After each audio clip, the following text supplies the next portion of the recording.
Okay, so I think we're going to disagree on a whole lot of things today. But I think the one thing that we're all going to agree on today is that the worst place to be right now is the US dollar. Am I right about that, Mooch? The worst place? No. And listen, I don't think it's the worst place because it's the tallest of the relative fiat currencies, but it is a bad place because of what they're doing to the dollar. Ultimately, they're corrupting the dollar. You know, Peter wrote best-selling books about this. The way we're monetizing our debt and the way we're printing money, 469 billion US dollars printed this year in the first 5 months. It erodes the ability for the middle and lower middle income people to catch up with the wealthy, and it's creating all of this political angst, but not the worst place. There are a few worse places. Yeah, like Bitcoin. You know, like as an example, well, you see, here's the thing. I am convinced after now studying Peter, and Peter, you know, he was very forceful and very persuasive yesterday on his gold pitch on the Intelligence Squared debate, but I'm convinced that Peter owns Bitcoin. I'm absolutely convinced of it because I wish I owned it. I don't. The way he talks about it, I think he's accumulating it and he's trying to push the price down because I think Peter sees what Kevin sees, and I admire Kevin's flexibility because he was a Bitcoin skeptic and now he got invested. And ultimately, it's what Andreessen said. This is a software that has transformed the world and is going to allow us to do things with each other that we could never do before without an intermediary.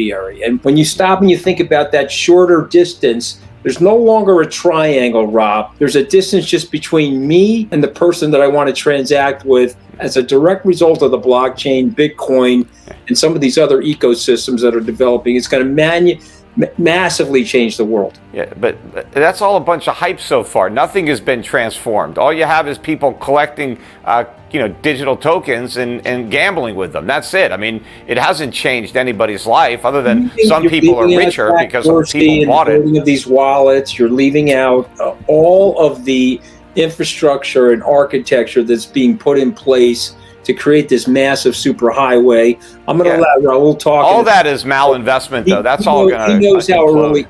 Raoul knows how early it is. Let's go back to this issue on gold versus Bitcoin, okay? What's wrong with owning both? I've got a 5% weighting in gold. I have for 20 years. I've got bullion I pay storage for. I use the GLD to balance on a quarterly basis. I buy into the gold story. I always have. But what's wrong with adding a little dabble, do ya, of Bitcoin? What's wrong with putting it in a portfolio? What's wrong to me, it's not about a question of Bitcoin versus gold, right? To me, it's like Bitcoin versus GameStop or, AMC or, any other meme stop or, to me, that's a speculative asset. Gold is where I put my safe money that I want liquid, that I don't want to lose. I just want to store value. Peter, that's fine.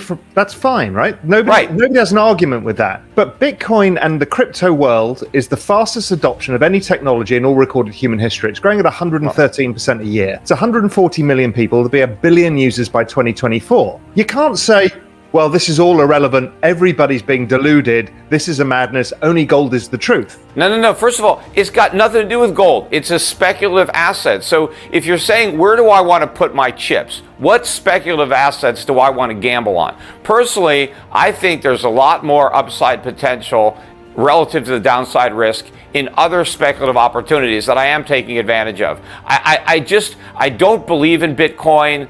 I never have. I don't think it's going to work. And so I can't buy it and put it away because I don't have any faith in it. But there are other speculative assets that I would rather own. But as far as something that's conservative, a store value, Bitcoin doesn't even qualify as that. It's all hype. What would you see having a similar risk reward to Bitcoin? So Bitcoin on average, you're going to see a 60% downside and a 213% upside a year, right? That's the risk. You don't know that. Bitcoin has been around for about a dozen years, right? That is not a long enough time horizon to say that you know anything concrete. And the entire time Bitcoin's been around, we've been in a gigantic bubble. The same, right? Huh? Facebook's been around the same. So's Google. But Facebook is a company that has revenues and customers. It's got nothing to do with Bitcoin. Bitcoin's just a token. But my point is, Bitcoin's entire life history has been during this gigantic bubble. 0% interest rates, quantitative easing. It hasn't been in a cycle, all kinds of crazy stuff are going up. People are just buying all kinds of nonsense. It's all momentum. It's all hype. You can't draw any conclusions about what Bitcoin is going to do in the future by looking in the rearview mirror for the last dozen years. It's going to have to be around a lot longer than that. And in my opinion, it won't be around a lot longer. Is the network of Bitcoin itself worthless? I don't know what the network is worth, right? I don't think the coins have any value, or the Bitcoin. I don't know. I don't think Bitcoin itself is worth anywhere near what people are willing to pay for it. And I think history is going to bear me out. I don't know what that network is worth and what else it might be able to be used for, Peter, other than gambling with Bitcoin. You invest in a company. You just made a point of a company with revenue and customers, all right? When you invest in any company, you are speculating as well that the management of that company can deliver on the perpetual earnings that you think they can do and, in fact, grow the business. There's many times, let's take Kmart, for example, where executional risk in the end made it worthless. They weren't any good at doing it. When you make a speculative investment, when you buy a Picasso or a Warhol or whatever it is, you're speculating that others will look at that. For example, I bought a Warhol. I've got the 11th Mick Jagger. I'm speculating that will be worth more 10 years from now, because people will think that that's rare. What's the difference between my Warhol and my Bitcoin? What's the difference? Because there is a long history, going back a long time, of wealthy people appreciating owning art and collecting art and displaying art on a wall. It gives you a lot of satisfaction to have rare pieces of art, hanging in your house that, you can admire, you can enjoy, you can impress your friends. There's a lot of value. And yes, it's not even so much that when you're buying a piece of art, it's that I think it's going to go way up. It's like, I want to preserve my wealth. I got a bunch of paper. I've already got real estate. I've got stocks. What else can I do with my money? Let me put it in some art. It's because paper can always become worthless. So you have to have real things. And a rare piece of art is actually truly scarce. I don't think there's anything really rare or scarce about any of these cryptocurrencies, including Bitcoin. Nobody's going to impress their friends with a picture of their Bitcoin wallet hanging on their wall. I mean, it's not, and when you're talking about a company, right. When you buy a business, Raoul is totally going to impress people with his Bitcoin wallet. Okay, Raoul, put that Bitcoin wallet on your wall. Hold on. I'm impressed already. I just want to say one thing to my fellow guests, and something I learned actually from Mr. Wonderful is about the adaptability and about understanding that the world is moving at an exponential pace. And so what I love about Kevin is he had a point of view, and then he stepped back and he said, okay, wait a minute, let me challenge my hypothesis and let me look at the world. And so it's reminiscent of Thomas Malthus. He said that we were all going to starve. The food was not going to pace the population growth, but he missed irrigation and all those technological developments. And I just think that Peter's line of thinking, which I respect and is something I was trained to study in the 80s and 90s, I think we've had a seismic change in the world, and we're about to have an introduction of newer and newer technologies, AI, robotic technology, biotechnology, software programmable biotechnology. All of these things are going to lead to an unleashing of exponential growth that we can't understand in our primordial system. Because we're sitting here in a 100,000-year-old piece of machinery that hasn't evolved, and yet our iPhone went from iPhone 1 to 13 in 10 years. Yeah, in other words, it's different this time. Yeah, I know. That's what they always say.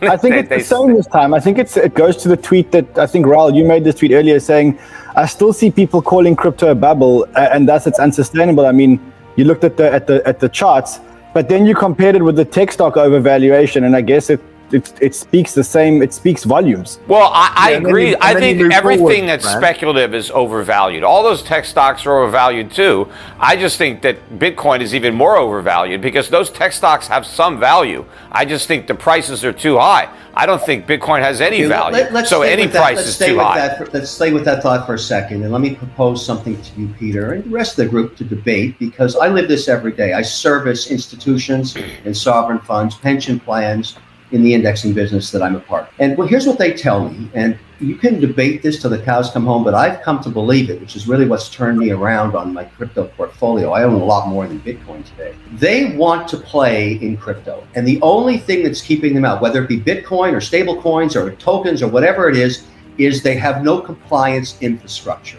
So here's how it goes. They go to their committees and say, look, I want to put on a 3 to 5% weighting in a set of different crypto assets. Are you guys okay? Now, most of us that deal in stocks and bonds, and I certainly do, I have an infrastructure that marks to market my holdings by the second. My internal compliance sees it. They give it to the independent auditors every week. They audit every month, and we issue our compliance to the regulator as we have to in our different mandates. There is no infrastructure yet today to do that institutionally in crypto. And that's why, let's talk Bitcoin. I really believe this, that there's $1 trillion worth of buying if we could provide two things to the institutional buyer. Solve the ESG problem on the mining and award of coins. For example, that's become a big issue. Everybody knows about it. It was Bitcoin 2021, it was a huge deal. And I'll tell you something really funny about that conference that I haven't disclosed to a lot of people. In that audience, because I was, that panel, I was the chair of that panel, and we were talking about how these giant miners were going to solve the problem. I look into the audience with sunglasses on and baseball caps pulled over their faces are all the institutional clients that I service, the big guys. They were there, but they didn't want to be seen there. They didn't want to be known to be there. They're walking around with plastic bags, listening to this stuff because they want to come into that market and they can't do it yet. So we got to solve ESG and we got to solve the compliance platform. Now, there are companies like Circle and like FTX that are starting to build that infrastructure. And when they figure it out, Katie bar the doors, Peter, you're going to be left looking pretty dumb because that asset class will become an institutional asset all around the world. So Kevin, there's another group called LUKKA. They do, one of the issues is there's no open close, there's no official pricing, all the exchanges have different prices. There's a group called Luca that's putting that all together to make like the ISM market or S&P Global for the authentic prices for all the accounting firms for audits. So they're scaling super fast right now. So it's all coming. And like you and like Mooch, I spend probably a third of my week or a quarter of my week speaking to sovereign wealth funds, family offices, and global institutions who are all trying to get up the curve on this. I mean, everybody's making the move. It's not going to happen. I mean, literally the whole lot of them are.